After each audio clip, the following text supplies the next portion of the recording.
હાલો રામ રામ સીતારામ જય માતાજી તમામ યુટ્યુબ ફેમિલી અને મિત્રો તો કેમ છો બધા ખેડૂત મિત્રો મજામાં જશો તો હું છું આપણો મિત્ર ભાવેશ અને આજે તારીખ થઈ છે 30/8/2024 મિત્રો ફાઇનલી ખાસ કરીને આજે આપણે આ વિડીયોમાં વાત કરશું કે કપાસમાં અત્યારે કેટલું નુકસાન છે। તો અત્યારે ખાસ કરીને જે કપાસમાં પાણી ભર્યા હોય અને પાણીના લીધે નીચલા પાંદડા હવે સુકાઈ જાય છે અને ફ્લાવરિંગ જે રહ્યું એ તડકો પડશે એટલે બધું ફ્લાવરિંગ પણ મિત્રો ખાસ કરીને ખરી જાય છે।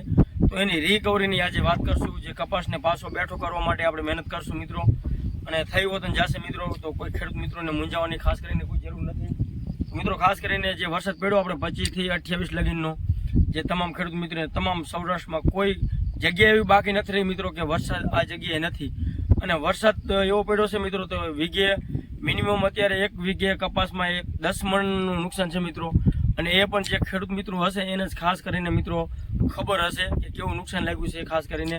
તો મિત્રો ખાસ કરીને હવે રિકવરી માટે શું આપણે કરશું, જે થવાનું હતું તો મિત્રો ફાઇનલી થઈ ગયું છે, અને જે દેવું ન દેવું કુદરતના હાથમાં વાત છે મિત્રો, પણ આપણે મહેનત કરવી ખાસ જરૂરી છે। તો જે થવાનું હતું થઈ ગયું મિત્રો, એ જવા દો, અને હવે આપણે હવે આને રિકવરી માટે આપણે શું કરશું એને ખાસ કરીને વાત કરશું મિત્રો। તો ખાસ કરીને તમે જોઈ શકો છો મિત્રો કે આ વરસાદ બંધ થયો હજી આપણે આજે 28 દિવસે બંધ થયો, 28 તારીખે બંધ થયો છે અને 2 દિવસ થઈ ગયા છે, તો હજી આપણે એટલું પાણી ભરેલું છે મિત્રો, અને પાન પણ હવે તમે જોઈ શકો છો કે નીચે આ રીતના સુકાવા લાગ્યા છે મિત્રો। તો હવે આ પાન ન સુકાય અને સાપું ન ખરે, જે સાપકા રહ્યા એ પણ હવે જે તડકો નીકળશે એટલે ભરપૂર પ્રમાણમાં સાપું ખરી જાય છે મિત્રો ખાસ કરીને। તો હજી મિત્રો 2 દિવસ જો તડકો ન નીકળે વાદળછાયું વાતાવરણ રહે તો હજી કપાસને બહુ સારું છે, બાકી જો તડકો નીકળો અને નીચે પાણી ભરેલું હશે તો તમારો કપાસ બધા ડોકા નાખી જશે, મુરઝાઈ જશે અને ભરપૂર પ્રમાણમાં ફાલ ખરી જાય છે અને નીચલા પાન ખરી જાય છે। તો એની માટે આપણે શું ટ્રીટમેન્ટ કરશું એ વાત કરશું હવે મિત્રો। તો ખાસ કરીને વિડીયોમાં ધ્યાન આપજો મિત્રો। તો એમોનિયમ સલ્ફેટ જે 50 કિલોની બેગ આવે છે મિત્રો, 950 રૂપિયા કિંમત છે 50 કિલોના। તો એક વીઘે 10 થી 12 કિલો એમોનિયમ સલ્ફેટ નાખવાનું, જે એક બેગ 50 કિલોની 4 વીઘામાં મિત્રો આપણે વેરી દેવાની, અને ક્યારે વેરવાની એ હું ખાસ કરીને વાત કરીશ।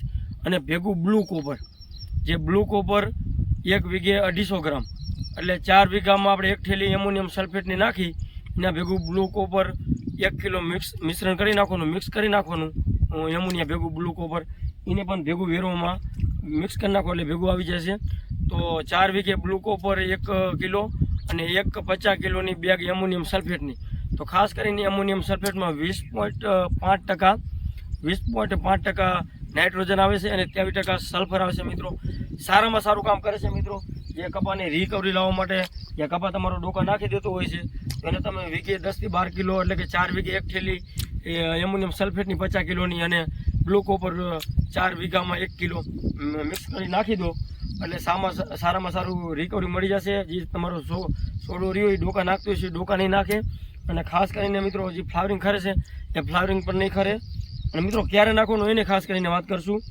તો પાણી આ રહ્યું ને હજી વધારે પાણી છે મિત્રો, તો આમાં કાલવાળું પાણી ઓછું થઈ જાય, દાખલા તરીકે આપણે ચરિયામાં પાણી પીવડાવી અને કેમ પાણી થોડું થોડું ભરેલું હોય અથવા જમીન એકદમ ભીની હોય લીલી હોય એવી જમીન હોય ત્યારે ખાસ કરીને નાખવાનું મિત્રો। આ પાણી હજી વધારે પડે, થોડુંક પાણી ઓછું થઈ જાય, કાલવારમાં આપણે ખાતર નાખશું મિત્રો। પણ આજે વિડીયો બનાવી દઉં, જે ખેડૂત મિત્રોને ખાતર નાખવાની જરૂર હોય, જેને એકદમ જમીનમાં પાણી થઈ રહ્યું હોય અને જમીન આવી ભીની હોય તો એ નાખી શકે છે, એના લીધે આપણે આજે વિડીયો ઝડપથી બનાવીશું મિત્રો।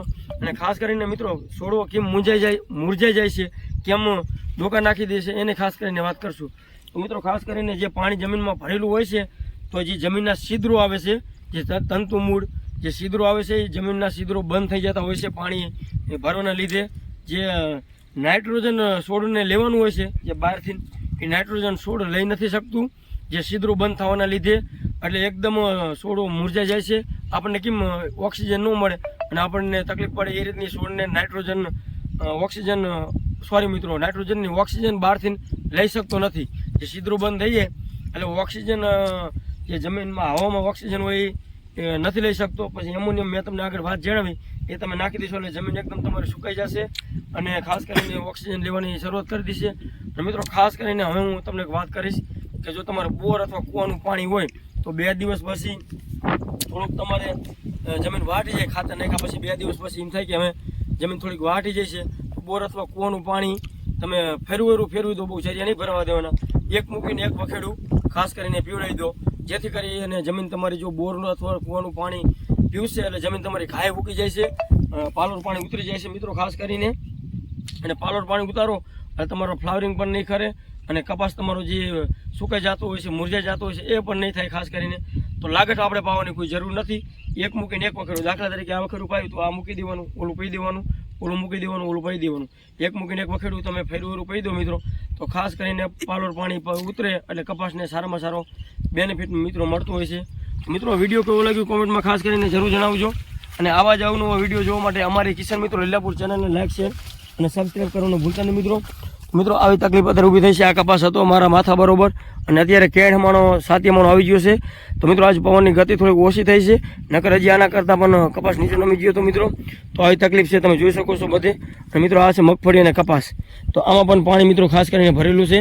તો મગફળીમાં થોડું પાણી ઝડપથી હુકાતું હોય છે, એનું કારણ છે કે મગફળી લાગઠરી વાવેતર હોય છે એટલે પાણીને ઝડપી શું હોય છે મિત્રો.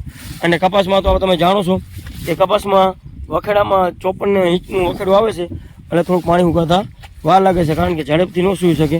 તો મગફળીમાં પણ હજી આપણે એટલું પાણી છે મિત્રો, અને કપાસમાં અને મગફળીમાં હજી કાલનો દિવસ પાણી રહેશે મિત્રો. તો વિડીયો કેવો લાગ્યો કોમેન્ટમાં ખાસ કરીને જણાવજો. અને આવા જ આવનો વિડીયો જોવા માટે અમારી કિસાન મિત્રો લીલાપુર ચેનલને લાઈક શેર અને સબસ્ક્રાઈબ કરવાનું ભૂલતા નહીં મિત્રો. તો વિડીયો આગળ શેર કરો જેથી કરીને બીજા ખેડૂત મિત્રો પણ આ વિડીયોનો લાભ લઈ શકે અને એમને પણ મિત્રો આનો ફાયદો મળે. તો મિત્રો મગફળી ઉપાડવા જોઈશું આપણે નીચે કેવા મુંડા છે કે કેવું પાણી ભરેલું છે. તો તમે જોઈ શકો છો મગફળીમાં પણ હજી પાણી ભરેલું છે ખાસ કરીને મિત્રો. મગફળી પણ એ સારી બેઠી છે, પણ વરસાદના કારણે આવું બધું થયું છે. તો આ તો તમને ખબર છે બધે નુકસાન એટલું છે. મિત્રો આ પાણી હવે કાલે આપણે સુકાય છે, તો મગફળી પણ એવી સરસ મજાની બેઠી છે, તમે જોઈ શકો છો વિડીયોમાં. તો બસ મિત્રો આજે આ વિડીયોમાં એટલું. વિડીયો જોવા બદલ તમામ ખેડૂત મિત્રો ખૂબ ખૂબ આભાર. થેન્ક યુ મિત્રો.